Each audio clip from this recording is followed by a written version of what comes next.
네, 오늘은 다시 교리 말씀으로 우리가 돌아와서 자, 지난번에 뭐 배웠는지 기억이 나요?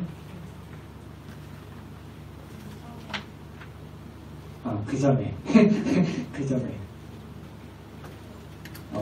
기억해줘서 고마워요.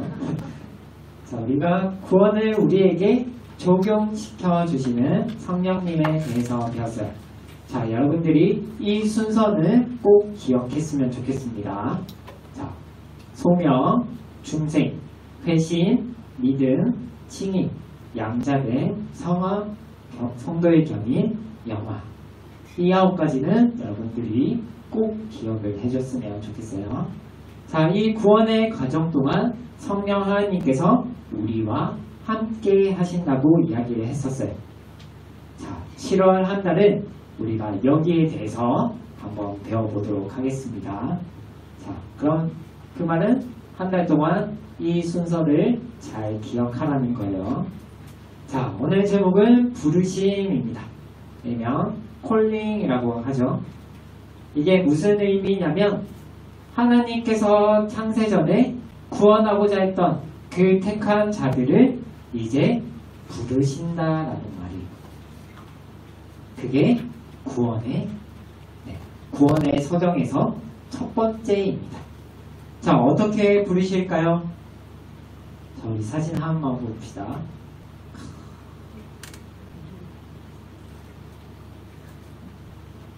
누군지 알죠?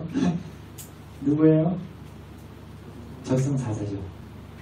우리나라 썰에 의하면 꿈에서 저승사자가 나타나서 이제 죽음을 앞둔 사람을 찾아가서 그 사람의 이름 3번을 부르면 부르고 그 사람을 데려간다고요. 그럼 그 사람은 그렇게 숨을 거두게 된다고 하는 썰이 있습니다. 자, 이런 저승사자가 나타나면 홀리겠죠. 미국 보고 따라가면 안 돼요. 그렇죠? 자, 하나님의 부르심도 이럴까요? 자, 하나님의 부르심은 그 시작은 예수님을 따랐던 제자들을 통해서 시작이 되었어요. 이제 넘겨줘도 돼요. 앞에 구원의 서정으로 가주세요. 예수님께서 승천하신 후에 마가의 다락방에 120명의 사람들이 모입니다. 거기서 성령의 임재를 경험하게 되죠. 자, 그리고 그 후에 어떻게 해요? 제자들이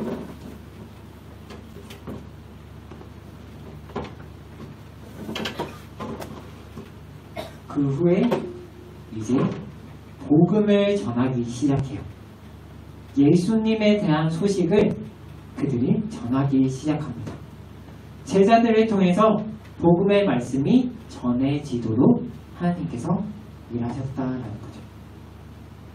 자, 그럼 우리가 복음을 전한다라는 그 말의 핵심이 뭘까요?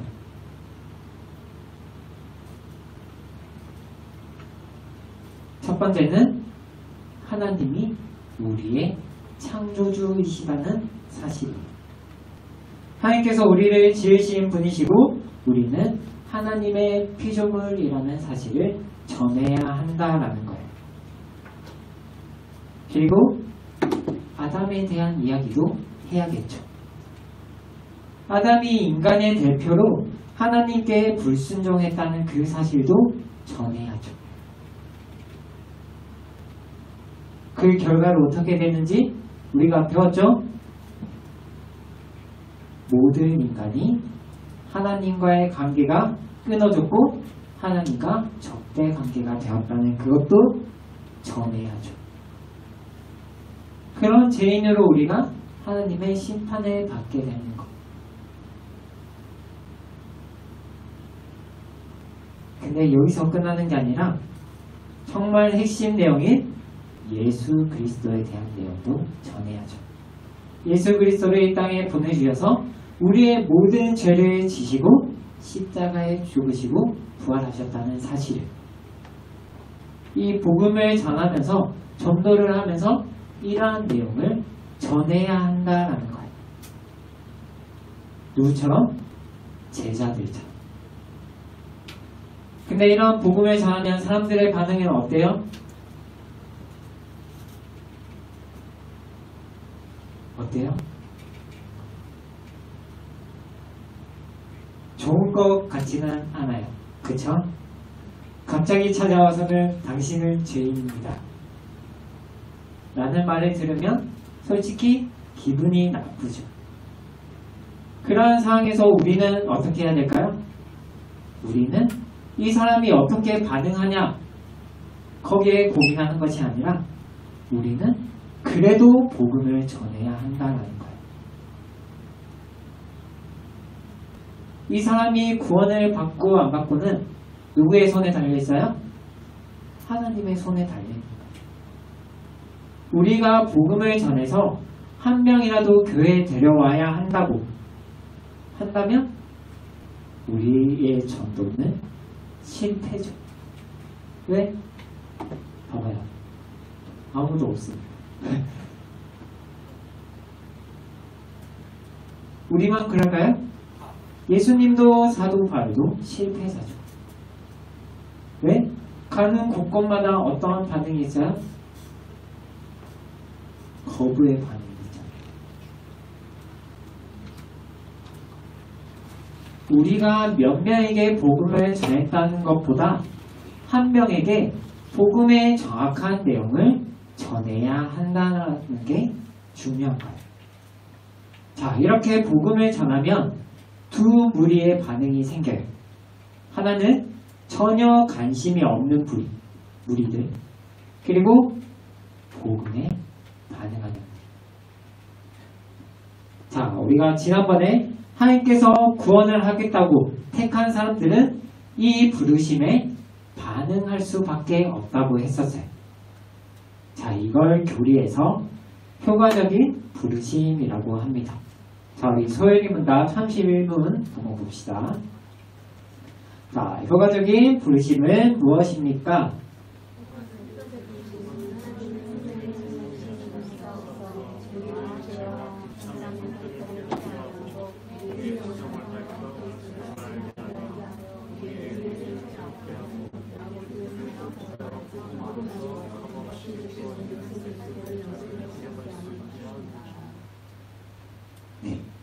예수님의 제자들로부터 그리고 오늘에 이르기까지 전해지는 복음에 반응한 자들이 이러한 반응이 나타난다고 이야기합니다. 자, 첫 번째 한번 봅시다. 네, 넘어가면 첫 번째 나와요. 우리의 죄와 비참의 상태를 깨닫게 하신다라고 해요. 우리가 타락한 결과로 죄와 비참의 상태에 있다는 사실을 깨닫게 하신다라는 거예요. 우리가 예전에 배웠었죠? 여기에 대해서도. 우리 자신의 상태인데도 불구하고 왜 우리가 이것을 모르고 있을까요?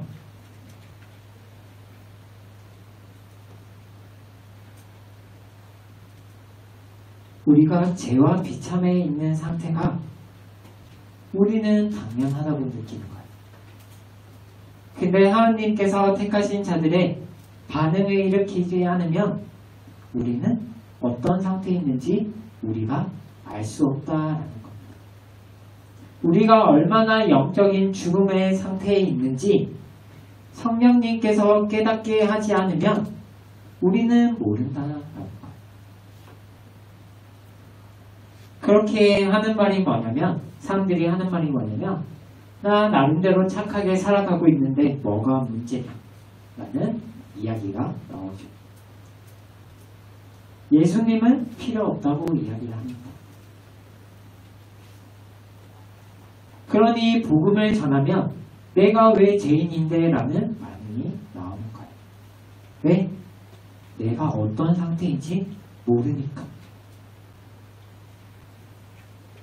근데 성령님의 일하심으로 복음에 반응한 사람들에게는 우리가 어떤 죄인인지, 어떠한 비참한 상태에 있는지 알게 된다라는 거. 자, 두 번째, 우리의 지성을 밝혀서 예수 그리스도를 알게 하신다라는 것. 이게 뭐냐면 예수님에 대한 지식을 우리가 알도록 그렇게 하신다라는 거예요. 모태신앙의 친구들은 어릴 때부터 설교 말씀도 많이 듣고 그나마 괜찮아요. 그런데 저 같은 모태신앙이 아닌 사람들은 교회 오면 처음에 교회를 가면 멍해요. 앞에서 설교를 하는데 뭐라고 하는지 하나도 모르겠고 이해가 전혀 되지 않죠.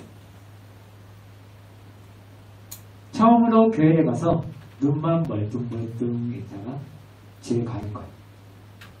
그런데 시간이 지날수록 설교 말씀이 조금씩 와닿기 시작하는 거죠. 이해가 되기 시작하는 거죠.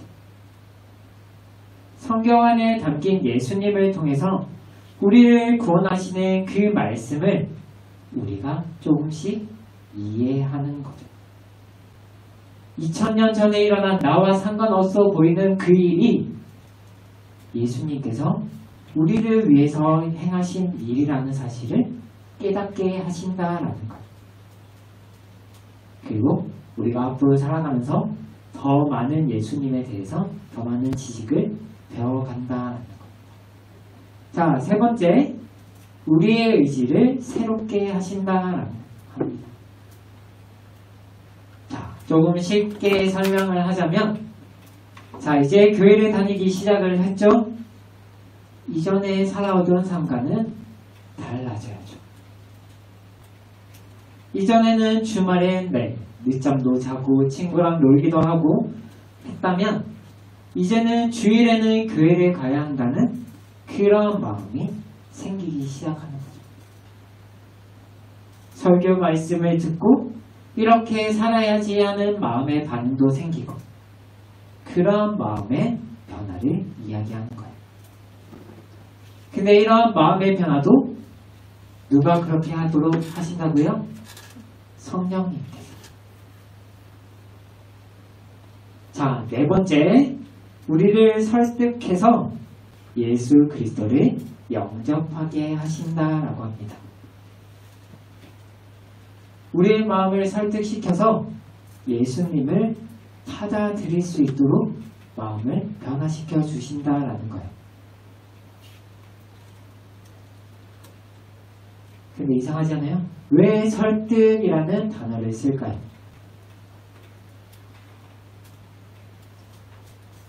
왜 설득이라는 단어를 사용을 할까요?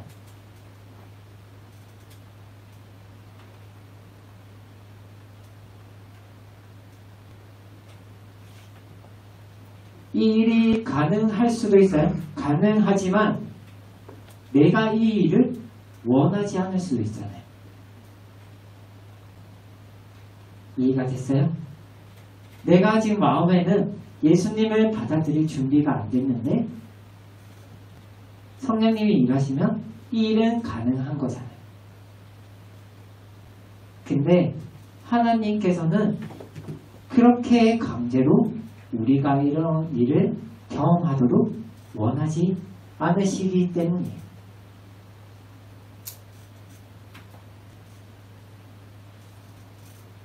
성령님께서 예수 그리스도를 영접해 라고 하면 강제로 할 수도 있죠. 근데 우리의 마음을 그렇게 바꿔 가시겠다라는 것. 그래서 하나님께서 사용하신 방식이 설득입니다. 성령님께서 우리의 마음을 계속해서 설득시키고 있는 거예요. 강제가 아니라 우리가 직접 예수 그리스도를 받아들일 수 있도록. 자, 이렇게 네 가지가 복음의 말씀을 듣고 반응한 사람들에게 일어나는 일들입니다. 친구의 전도로 교회를 간다고 하더라도 우리 안에 예수님을 믿는 믿음이 바로 생기지는 않아요.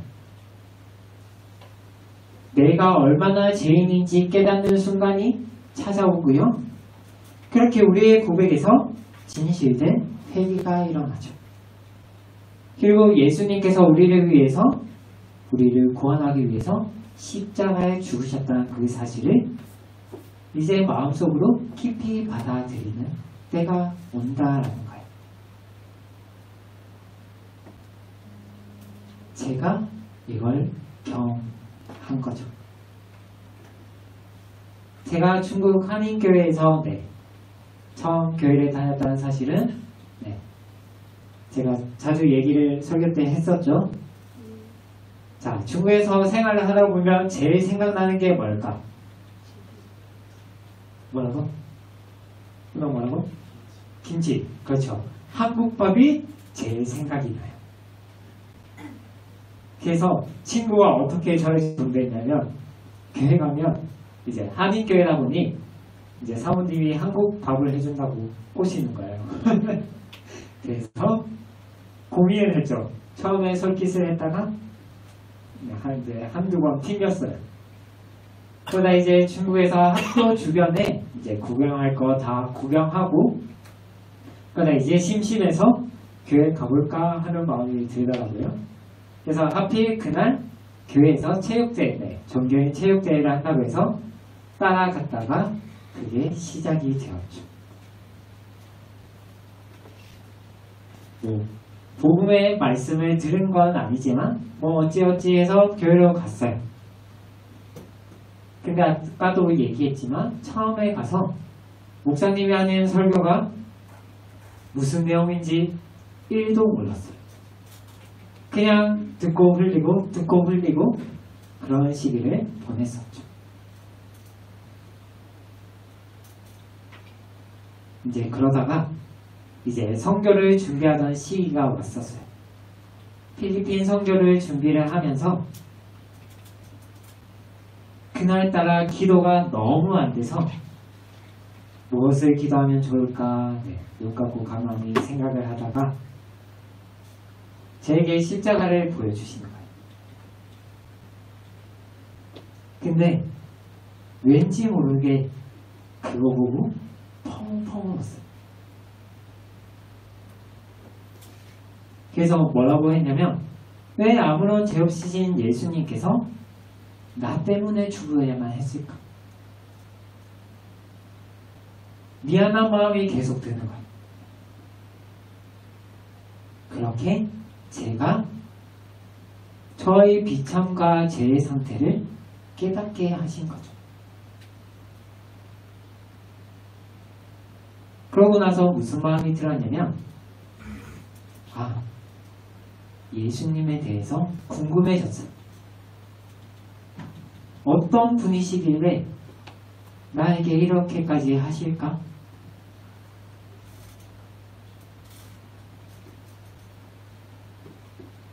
그렇게 열심히 신앙생활 하다가 여기까지 왔습니다.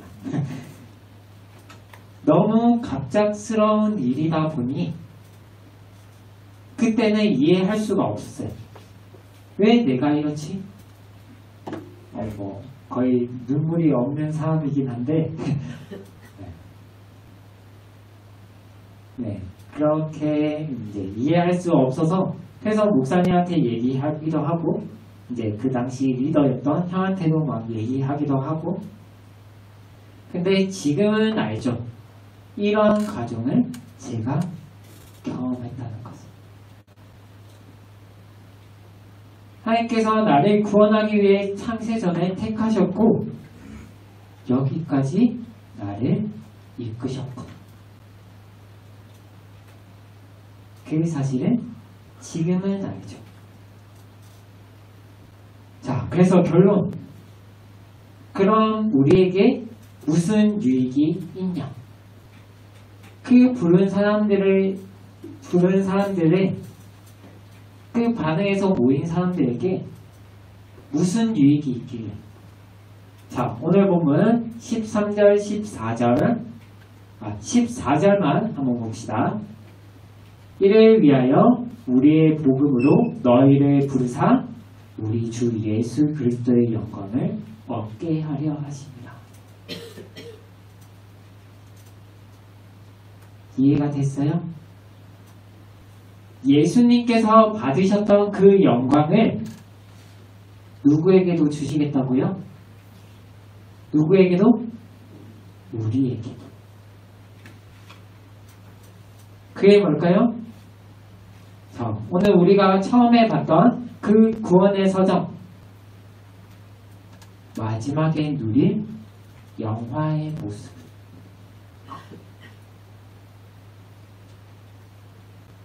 효과적인 부르심으로 소명, 중생, 회심, 믿음, 요 부분이 오늘 우리가 배웠던 부분이에요.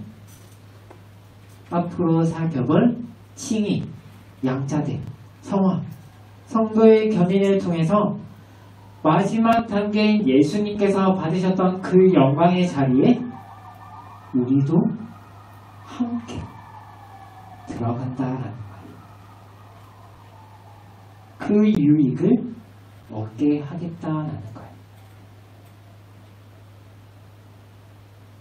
자, 지금은 이게 와닿지 않을 수도 있어요. 이게 복이 맞나 싶을 수도 있어요. 그런데 이 구원의 은혜의 가치는 이 세상 무엇보다 가장 귀하다는 사실, 여러분들이 잊지 않았으면 좋겠습니다. 알죠? 자, 우리 찬양하고 기도합시다.